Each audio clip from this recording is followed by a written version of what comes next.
Fala pessoal, sejam bem-vindos à segunda aula do nosso curso de Arquitetura de Computadores.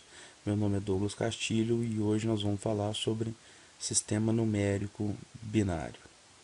Aqui uma breve agenda na nossa aula de hoje, nós vamos ter uma introdução sobre sistema binário, uma parte sobre conversão de decimal para binário e binário para decimal, a relação de números positivos e negativos, algumas operações aritméticas básicas e, para finalizar, algumas considerações finais. Desde os primórdios da humanidade, o homem ele sempre tem a necessidade de contar objetos, seja para contar o número de ovelhas, contar o tamanho da sua plantação, contar uma população, enfim. Os números estão relacionados com a evolução da humanidade. Os computadores eles são máquinas digitais que vão processar dados como sendo números. Então, para isso, nós vamos trabalhar um pouco aqui com o sistema numérico que um computador trabalha, que um computador compreende, que é o sistema numérico binário. Basicamente, então, os computadores trabalham com operações com números binários. E esses números binários eles estão relacionados com o que a gente chama de base 2. A base 2 é a base binária. Só para vocês fazerem uma relação, o nosso sistema de numeração convencional que a gente conhece, ele utiliza a base 10, ou seja, ele é chamado de base decimal. Esses números são os números decimais. O sistema binário, ele, diferentemente do sistema decimal, ele possui só dois algarismos, o algarismo 0 e o algarismo 1. Para fazer uma relação, os números decimais eles possuem 10 algarismos, ou seja, os algarismos que vão de 0 até 9. Aqui a gente tem uma tabela que exibe exemplos do que a gente pode relacionar com os números binários. Então aqui a gente tem o bit. O bit é a menor unidade do processamento dentro de um sistema digital. Então a menor unidade possível que a gente vai ter é 1 bit. Então com bits 0 e 1 a gente pode fazer uma série de relações binárias. Por exemplo, uma porta ela pode estar aberta ou fechada. Uma lâmpada, desligada ou ligada. O sexo, masculino ou feminino, por exemplo. Detector de movimento, sem movimento, com movimento. Estado civil, solteiro ou casado. Então a gente pode fazer toda essa relação aqui dentro desse sistema binário. O 0 vai indicar para a gente aqui o falso e o 1 vai indicar verdadeiro. O 0 pode indicar que não existe e o 1 indica que existe. Assim como a gente tem aqui a porta pode estar fechada e o 1 aberta, a lâmpada desligada ou ligada. O agrupamento de 8 bits ele corresponde a 1 byte. Vamos falar um pouco agora sobre a conversão de binário para decimal. A conversão de decimal para binário ela é bem simples. A gente simplesmente realiza uma série de divisões do número por 2 e a gente para quando a gente encontrar um quociente 1. Então, por exemplo, olha, eu quero converter o número 19 para o número binário. Então eu faço a divisão de 19 por 2, isso me dá 9 e tem resto 1. Eu continuo até obter o quociente como sendo 1. Então, 9 dividido por 2 é 4, tem resto 1. 4 dividido por 2 é 2, tem resto 0. 2 dividido por 2 é 1 e tem resto 0. Com isso, a gente obtém o número binário fazendo a leitura de trás para frente aqui. Então, a conversão do 19 binário, ele vira o número 10011, ou seja, 10011. O número 19 decimal é igual ao número 10011 na base binária.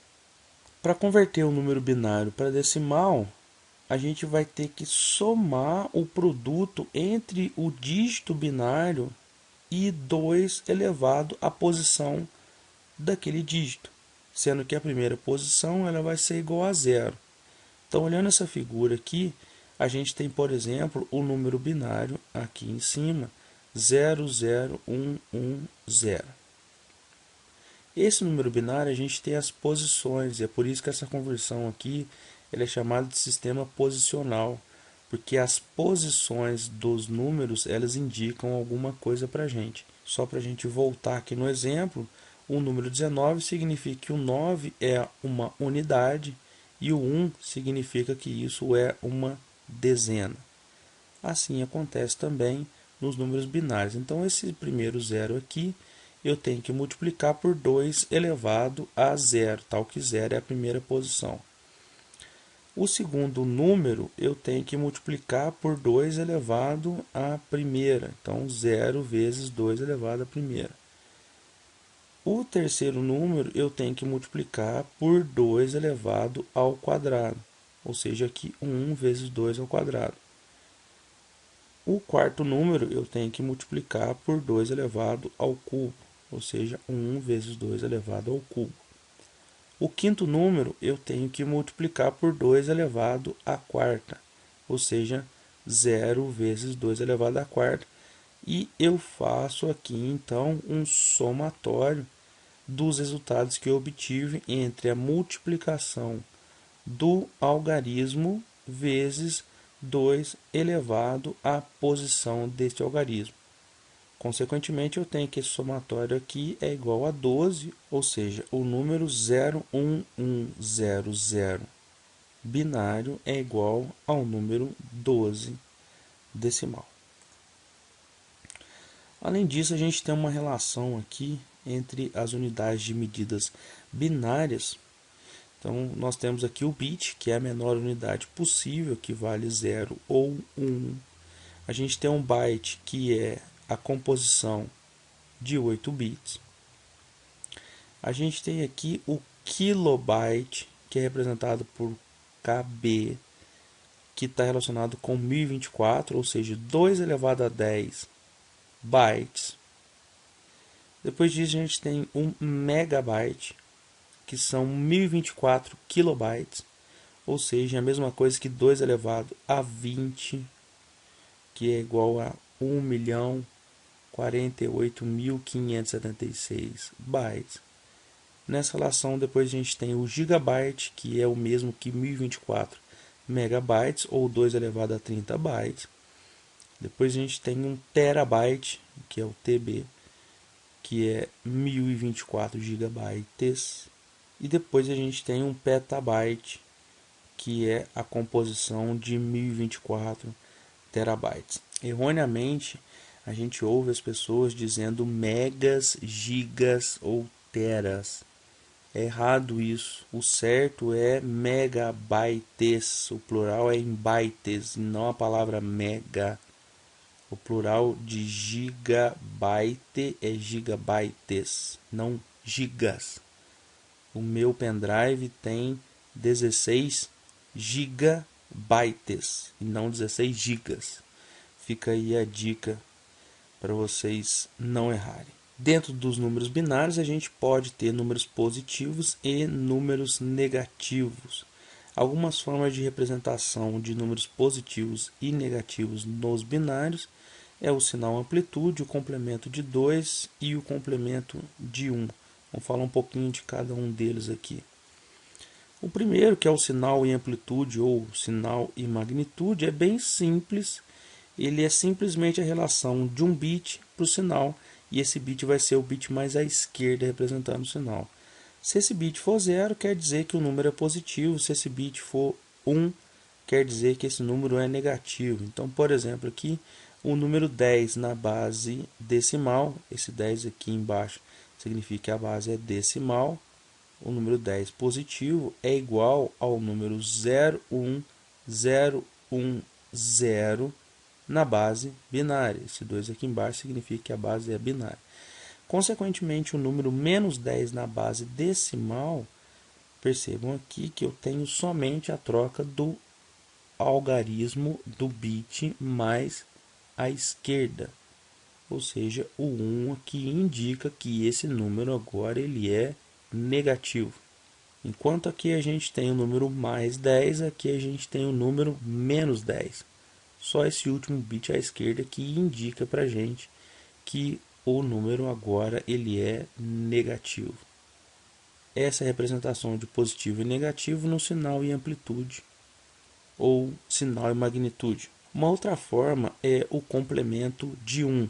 Bem simples também, a sua representação se dá invertendo todos os bits de um número para obter o seu negativo. E, consequentemente, a gente vai ter que, se o bit mais à esquerda é 0, esse número é positivo. E se o bit mais à esquerda é 1, ele vai ser negativo. Assim como no sinal e amplitude que a gente acabou de ver anteriormente. Então, por exemplo, a gente tem aqui o número 100 em decimal é igual ao número 011000100 na base binária, aqui representação com 8 bits, ou, consequentemente, com 1 byte. Para a gente obter o negativo desse número 100 em complemento de 1, é só a gente inverter todos os bits do número positivo, ou seja, a inversão do 0 aqui vira 1, aonde é 1 vira 0. Então o número 1001111 na base binária em complemento de 1 é o número 100 negativo. Percebam que a inversão ela é bem direta e bem simples de ser realizado, só que isso gera para a gente um problema. Qual é esse problema? O número 0 ele possui duas representações. Todos os algarismos zeros e todos os algarismos uns. A gente tem essas duas representações como sendo o número 0. Como que a gente resolve esse problema? Solução é apresentada aqui quando a gente tem o complemento de 2. Para a gente obter um complemento de 2 é tranquilo também. A gente inverte todos os bits, assim como a gente faz no complemento de 1, e soma 1 a esse resultado, obtendo assim o que a gente chama de complemento de 2. Então vejam aqui um exemplo. Representação binária do número 101 na base decimal é igual ao número 011000101 na base binária. Invertendo todos os bits, a gente obtém 100110110 na base binária. Se a gente somar uma unidade a esse número invertido aqui, lembrando que esse cara é o complemento de 1, a gente vai obter o complemento de 2. Ou seja, esse número somado com 1, a gente já vai ver a soma aqui na frente. O resultado é 1001111, que é o mesmo que o menos 101 em complemento de 2. Todas as representações que a gente viu aqui, a gente consegue fazer tanto a conversão para o binário, quanto a conversão para o decimal. Essa representação em complemento de 2, ela tem algumas características, ou seja, o primeiro bit, o bit mais à esquerda aqui, vai indicar para a gente também o sinal, ou seja, se for 1, esse número é negativo, se for 0, esse número ele é positivo. O valor 0 ele vai ter uma única representação, ou seja, todos os bits 0. Então a gente não mais vai ter duas representações para o número 0. Para finalizar a nossa aula de hoje, nós vamos ver algumas operações aritméticas básicas aqui envolvendo números binários. A primeira delas é a soma.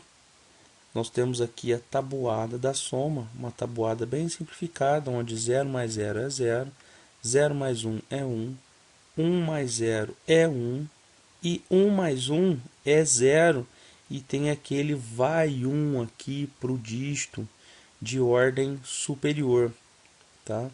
Então olha o exemplo aqui, ó, 0111100 mais 01110. Então a gente tem aqui 0 mais 0, 0, 0 mais 1, 1, 1 mais 0, 1, 1 mais 1, 0. Olha a regra, 1 mais 1, 0, e vai 1 aqui, olha, isso vai 1 aqui, olha. 1 mais 1, 0, com mais esse 1zinho aqui, olha, 1, e vai 1 de novo. 1 mais 0, 1, 1 mais 0, 1. Então, essa é a soma de dois números binários.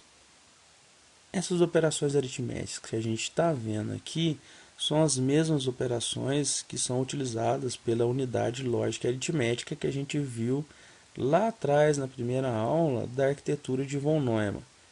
Então, a unidade lógica aritmética ela realiza operações lógicas e aritméticas. Essas são algumas das operações que essa unidade, que o processador executa. Outra operação aritmética que a gente tem é a subtração, e a gente tem aqui a tabuada dessa subtração. Então, olha lá, 0 menos 0 é 0, 0 menos 1 é 1, não tem como a gente subtrair 1 de 0, então por isso tem aquele vem 1 do próximo elemento mais à esquerda da nossa subtração. Já vamos ver aqui um exemplo. 1 menos 0 é 1, 1 menos 1 é 0. Então, olha o exemplo. 1, 1, 1, 0, 0, menos 0, 1, 0, 1, 0. Vamos lá, 0 menos 0 é 0. 0 menos 1 não tem como. Tem que vir 1 do próximo aqui. Então, é como se a gente pegasse emprestado desse cara aqui. Esse cara fica com 0. E esse maluco aqui, ele fica com 2. Então, é como se a gente fizesse assim, olha. 2 menos 1 dá 1. É o emprestado que a gente pegou do amigo da esquerda aqui. Então, 2 menos 1, 1. Aqui não é 1, aqui é 0 agora, porque a gente emprestou para esse camarada aqui da direita. Então, 0 menos 0 é 0. 1 menos 1 é 0. E 1 menos 0 é 1. Então, a gente tem aqui um exemplo de subtração de dois números binários. Uma característica do sistema de complemento de 2 é a seguinte, olha. A soma e a subtração elas podem ser feitas dentro da unidade lógica aritmética através do mesmo circuito. Por quê? Porque uma soma é simplesmente a soma de dois algarismos, mas uma subtração, por exemplo, ela é a soma de um número positivo com um número negativo. E aí, com isso a gente consegue fazer uma subtração e, consequentemente, dentro da unidade lógica aritmética é utilizado o mesmo circuito. Então, aqui é como se a gente fizesse 2 menos 7 ou 2 mais menos 7. Então, a gente tem essas duas operações aqui como sendo operações iguais. Além disso, a gente tem a operação de multiplicação. Ela é bem parecida com a multiplicação que a gente está acostumado a fazer. Então, 0 vezes 0 é 0, 0 vezes 1 é 0, 1 vezes 0 é 0 e 1 vezes 1 é 1. Para a gente poder fazer essa multiplicação, a gente precisa fazer a soma dos produtos parciais, assim como a gente já está acostumado. Então, olha o exemplo aqui. Eu tenho o número 1, 0, 1, 1 vezes o número 1, 1, 0, 1. Esses números aqui eles não estão nem em complemento de 2, nem em complemento de 1 e nem em sinal magnitude. Ah, Douglas, mas como é que você sabe isso? Bom, se eu estou multiplicando aqui o 11 vezes o 13 e eles começam com 1 aqui, eles não podem ser números negativos, já que esse é o 11 e já que esse é o 13. Então eu sei que eles não estão em nenhuma dessas três formas de representação. Eu sei que simplesmente eles são somente números binários. Então a multiplicação aqui de 1 vezes 1 é 1, 1 vezes 1 é 1, 1 vezes 0 é 0 e 1 vezes 1 é 1. Então a primeira multiplicação desse primeiro algarismo. Depois a multiplicação do 0 vezes todos esses elementos aqui vai me proporcionar o 0. 0 em todas as posições. Lembrando que eu faço esse deslocamento à esquerda aqui. Depois o próximo algarismo, que é 1, eu faço a multiplicação dele por todos os algarismos do multiplicando, fazendo aquele deslocamento à esquerda. E por último eu tenho aqui também a multiplicação desse algarismo mais à esquerda aqui, vezes todos os algarismos do meu multiplicando, fazendo também o deslocamento à esquerda, e com isso eu tenho os meus produtos parciais. O meu produto final é exatamente a soma de todos esses produtos parciais. Por último, a gente tem a divisão aqui, só para exemplificar, não vou mostrar como que é feito a divisão, mas só para a gente fazer um paralelo, a multiplicação ela pode ser feita através de somas sucessivas, ou seja, 4 vezes 3 é igual a 4 3 vezes, ou seja, 4 mais 4 mais 4, que é igual a 12. Paralelamente, a gente tem que a divisão ela pode ser feita também através de subtrações sucessivas, ou seja, 16 dividido por 4 é o mesmo que 16 menos 4, 4 vezes, ou seja, 16 menos 4, 12, 12 menos 4, 8, 8 menos 4, 4, e 4 menos 4, 0. No caso aqui, como ele é feito 4 vezes essa operação, eu sei que o resultado da divisão de 16 por 4 é 4. Só para lembrar, esse artifício aqui ele vai servir apenas para divisões com números inteiros, não se aplicando a números com casas decimais, ou seja, os números reais. Considerações finais para a gente finalizar nossa aula por hoje. Deixo aqui então a leitura do capítulo 2 da nossa apostila, que está disponível na plataforma, a resolução dos exercícios que estão disponíveis também na plataforma, lembrando que esses exercícios valem ponto para a nota final do curso, a resolução dos exercícios complementares que estão disponíveis aí no final do capítulo 2 da apostila, para vocês praticarem e relembrarem o conteúdo que a gente viu na aula de hoje. Além disso, relembrando, vocês têm à disposição o fórum da plataforma para que vocês tirem todas e quaisquer dúvidas que vocês venham a ter durante a disciplina. Vamos ficando por aqui, pessoal, finalizando mais a aula da semana. Sugiro que você faça todas as atividades. Um abraço, boa semana, até a próxima.